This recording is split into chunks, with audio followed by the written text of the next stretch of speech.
everybody. Welcome back to Bucks Beat. This is episode 120, and we're talking Braves baseball, focused on three things: Strider, Devers, and Profar.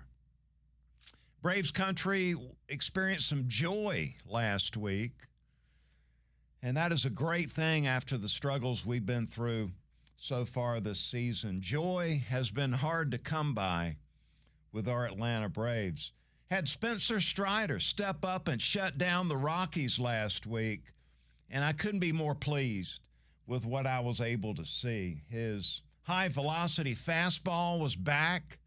In fact, it topped out. It hit 98 on the radar gun. His average velocity was 96, which is up 3-4 miles an hour from the last time we saw Strider take the mound.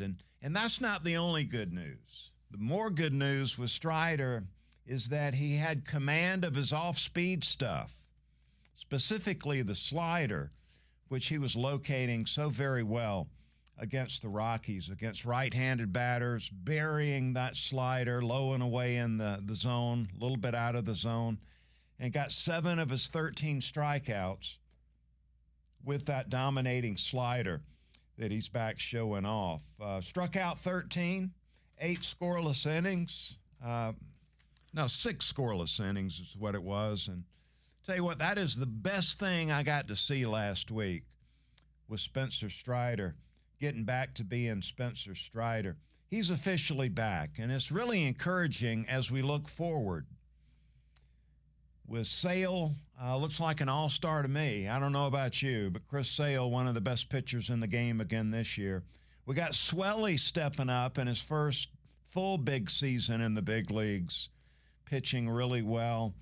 And now we got Spencer Strider back at the top of his game. So our top of the rotation can match up with any team in baseball at 1, 2, 3 in the rotation. We're a quality. We're elite when it comes to that. Now, if the Braves chase down a postseason wild card spot with a big second half, and that's what we're all hoping for, this 1, 2, 3 punch will be a big reason why. Strider, probably going to get around 20 starts the rest of the year in the postseason here. And I don't know about you, man, but that is the best thing I saw this past week. And it is great to see 99 back to doing that great stuff in this Braves rotation. Big story coming down yesterday. The Braves were or maybe were not, depends on who you talk to, involved in this trade talk with Rafael Devers, formerly with the Boston Red Sox.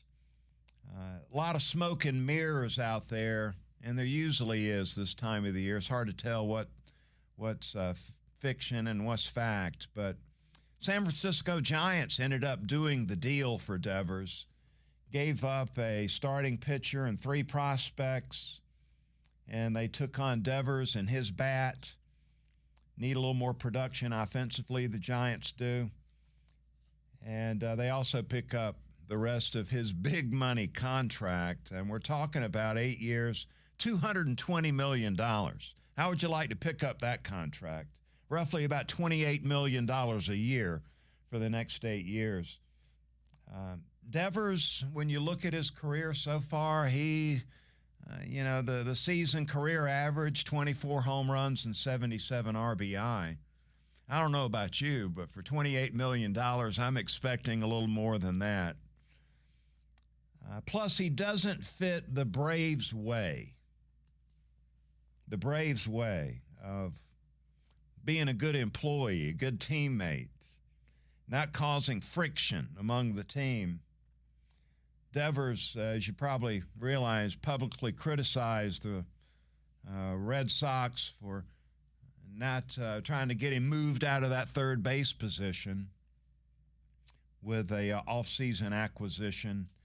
And then he refused to play first base when they needed somebody to step in Boston and play first base. And so now he's just a designated hitter. And they're going to pay him $28 million over the next 8 years. Let me just say the Braves They may have checked in on Devers just to do their due diligence, but not a chance they were going to pick up Devers. The money or the attitude would not fit here in Atlanta. So wishing him well in San Francisco. We'll go a different direction there. All right, now to Profar. Profar back playing baseball. He'll break back in the minor leagues tonight up at AAA Gwinnett with the Stripers, coming off that suspension for steroid use. And they will allow him to start playing minor league games as of today. He's eligible to play major league games here in Atlanta, return to the Braves July the 2nd without any more rainouts going down. Boys at the coffee shop wondering, so how does Anthopoulos and Strider reinsert him, reincorporate Profar back into the lineup? And most people expect that they're going to plug and play him in left field, hitting second in the lineup, just like they planned to do before the steroid suspension came down. Can you, I had some people ask me, what would you do, Buck? Well, can we trade him back to the Padres and get our money back? That's what I'm thinking. But anticipate the Braves are going to plug and play him. He's got about 70 games left, playing left field, hitting second in the lineup. Now, he's out of the postseason, not allowed to, if we can squeeze in one of these wild card spots and chase down a postseason spot, he's out of the postseason. So maybe he could help us get there. He's been a huge disappointment. Let's just be honest about this. Let's keep it real, all right? Profar has been a huge disappointment. Our top offseason acquisition at 3 years and $42 million. Are you kidding me? Are you kidding me? Can we trade him back to the Padres, please? Maybe open up some space for Anthopoulos to go out and get us some real bullpen help, which we desperately need. Braves begin this really important 13-game stretch tonight against the Mets, first of three, with the Mets showing up. So we got the Mets, the Marlins, we got the Phillies, 13 games in a row in the National League East. And this is a really, I don't want to say crucial or critical. I believe it's a little too early for that, but it really is an important stretch for one reason, and that is you've got to cut some of the deficit that we're facing chasing a wild card spot. How do we do that? Well, we got to play a more consistent brand of baseball.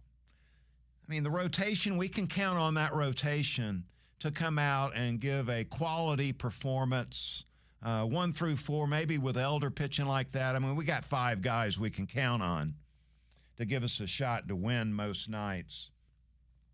This offense has got to pick it up. There's just no doubt about it.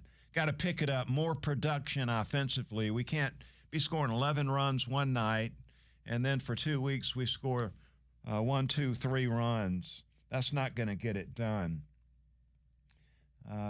Mid-season reset, coming into the year, I think we're all encouraged about this Braves offense and what was going to happen offensively.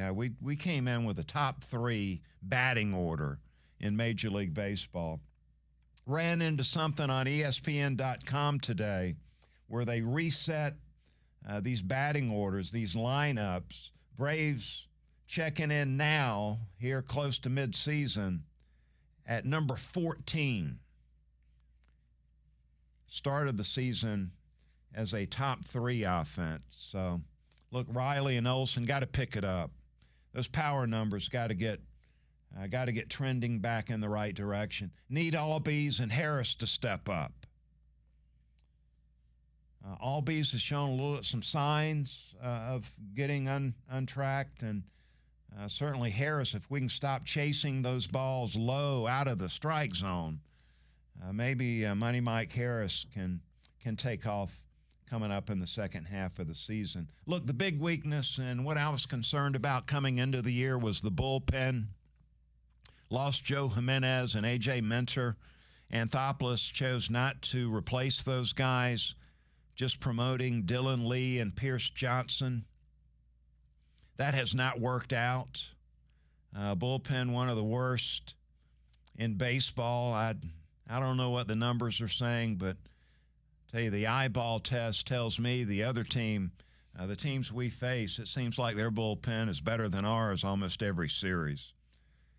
So if this bullpen can hold it together heading into the All-Star break, maybe Anthopoulos can make a couple of moves, add to the bullpen, get us some quality arms down there, and we can make a run at a postseason spot in the second half of the season. If not, well, this 7-year postseason run is going to be coming to an end.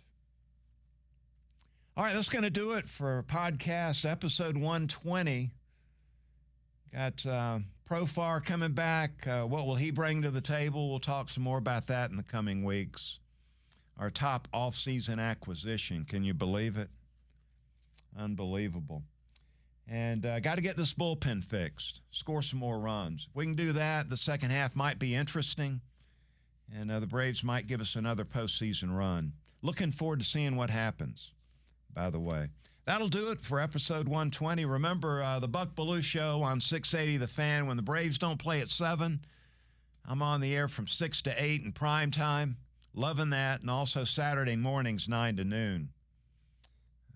It's going to do it for the Braves Talk today. We'll be back later this week with podcast episode 121.